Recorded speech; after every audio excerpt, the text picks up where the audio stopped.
membuat ndawak lo membuat lo aturan kok ndawak lo membuat lo Kan lu sekedar menggali, udah mulia kami untuk cari makan bang. Untuk cari makan.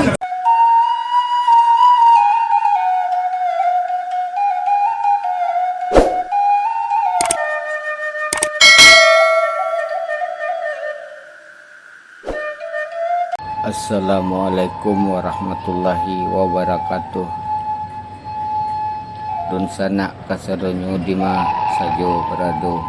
Semoga kita selalu dalam lindungan Allah Subhanahu wa taala. Amin. Rumi manimbang keadaanku sabana bedo sabana tabedo. Diturunkan aturan panduku badan juo nantanyayo. Indak diturunkan sabda panduko tansi jo dando panantinyo. Bak makan buah si malakamu. Ya Allah, kami tak badayo. Tunjukkanlah jalanan bana. Wahai panduko rajo, dengarlah pepatah lamu. Mau kue samo panjang membilai samo lawe. Pejabat dalam menerapkan aturan harus mampu berlaku adil, tidak pandang bulu. Membuat kebijakan harus menyesuaikan juga konsekuensi yang akan terjadi. Walau kaya nan dibantu ikan di laut nan dihadang. Tentu sebelum kebijakan dibuat Allah hado analisa apa nan kata jadi, apa dampaknya baik bagi masyarakat atau baik dalam petugas dalam penerapan aturan tersebut. Untuk sana merasakan susahnya kehidupan di zaman kini ko, tetap harus pentingnya sikap optimis. Karena kalau pesimis melihat kesulitan, saya akan tidak ada kesempatan. Sementara kalau kita optimis, kesempatan akan selalu ada di setiap kesulitan. Karena setiap kita pasti pernah mengalami kesulitan selama menjalani hidup. Meski baik itu tentu kita berbeda-beda cara menghadapi kesulitan itu. Orang yang bersikap optimis akan menemukan setitik cahaya terang meski dalam kegelapan sekalipun. Sedangkan orang yang pesimis akan memandang dunia gelap gulita. Ada kata-kata hikmah dari Buya Hamka, jangan pernah merobohkan pagar tanpa mengetahui mengapa didirikan. Jangan pernah mengabaikan tuntunan kebaikan tanpa mengetahui keburukan yang kemudian akan didapat. Kehidupan itu laksana lautan. Orang yang tiada berhati-hati dalam mengayuh perahu, memegang kemudi dan menjaga layar, maka karamlah ia digulung oleh ombak dan gelombang. Hilang di tengah samudra yang luas, tiada akan tercapai olehnya tanah tepi.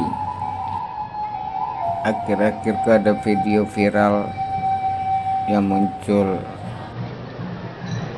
pedagang lontong di Padang dirazia saat razia PPKM darurat lebih kurang sebulan yang lalu.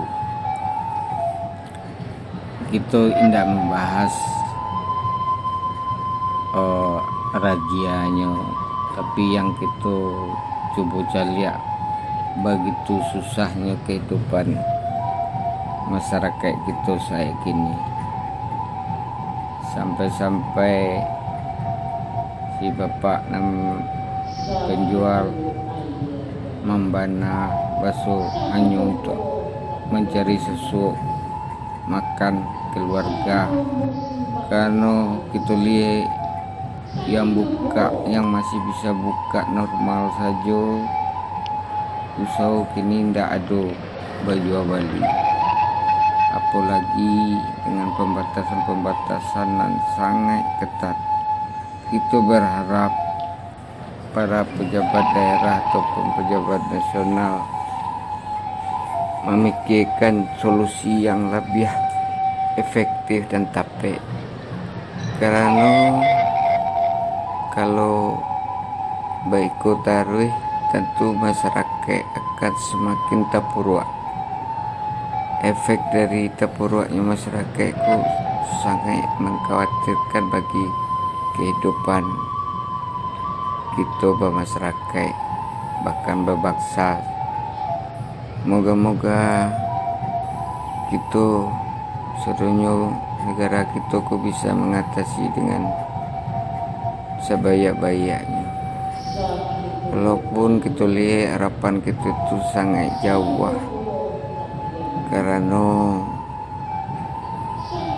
kebijakan kita lihat bolak-balik itu yo diulang diperpanjang, tapi tidak jalan hasilnya,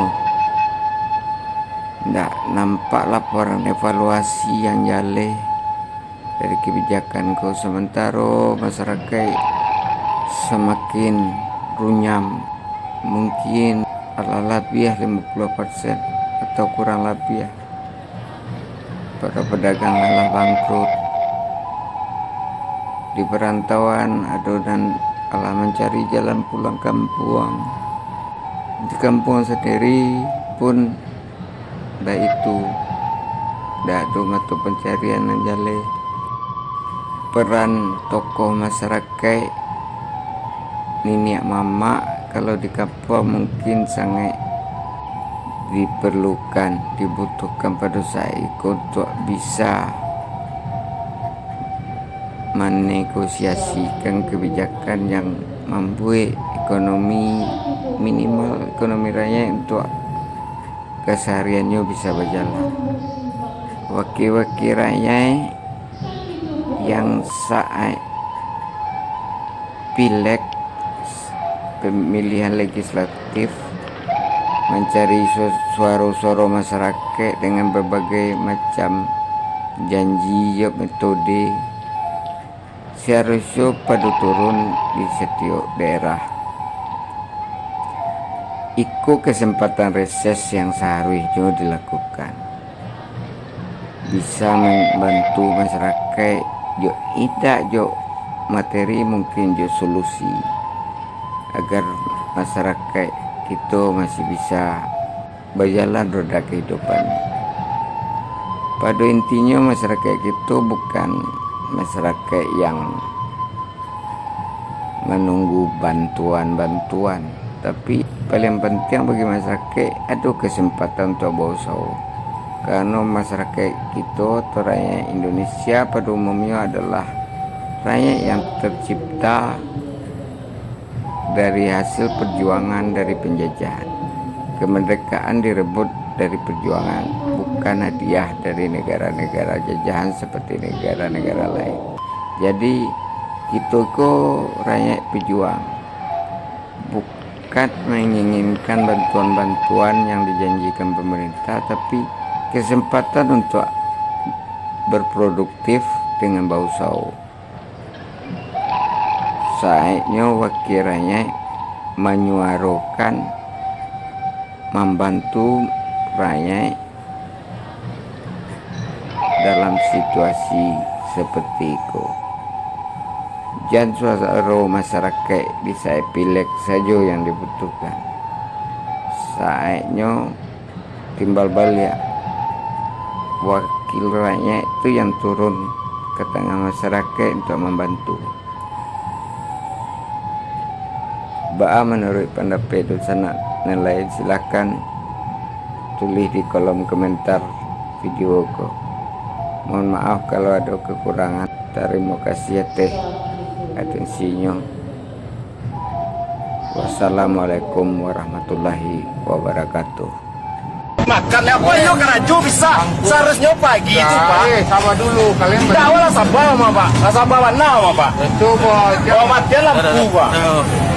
Kalau petugas tegasin. Sudah edarannya bang sampai jam Sudah sama gue bawa. Jam 8 awak baru buka jam 5 kan? Kakak mau awak. Soalnya peraturannya mau ditulis. Enggak peraturan seharusnya kak bisa aja loh. Mana yang oke, yang oke, sama Seharusnya oke. pemerintah mode kami ku tolong jual lah. Kita. Awak lah buka malam. Sabar lah di pacaran pak. Dah sabar kau oleh. Kayak gitu salah. Gitu Awak lah sabar bang. Tahu apa kau makan lah?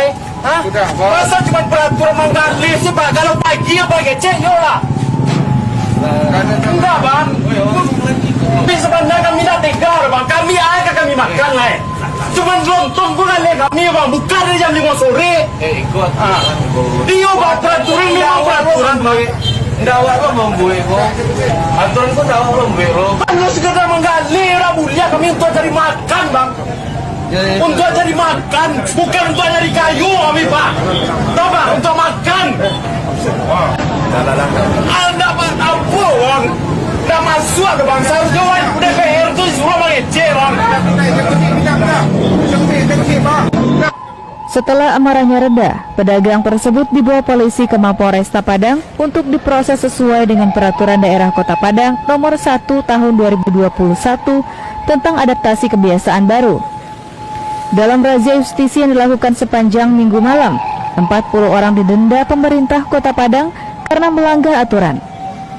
Memang ada sedikit miskomunikasi di lapangan ya antara petugas kita lah dengan masyarakat dan pedagang juga pelaku usaha di wilayah barat di Jalan Yamin, kalau di timur di kawasan Merdek bisa kita selesaikan secara baik-baik dan humanis, dan kita memberikan pemahaman kepada pelaku usaha dan beberapa pelanggar dan mereka paham dan akhirnya minta maaf. Ada miskomunikasi dan kekeliruan. Pelaksanaan PPKM level 4 merupakan dilema yang harus dihadapi oleh pemerintah untuk mencegah penyebaran COVID-19. Namun kebijakan tersebut melumpuhkan perekonomian pedagang kecil. Tidak perlu sok-sokan akan lockdown karena akan mengorbankan kehidupan masyarakat. Ngomong mintra-mintri saenake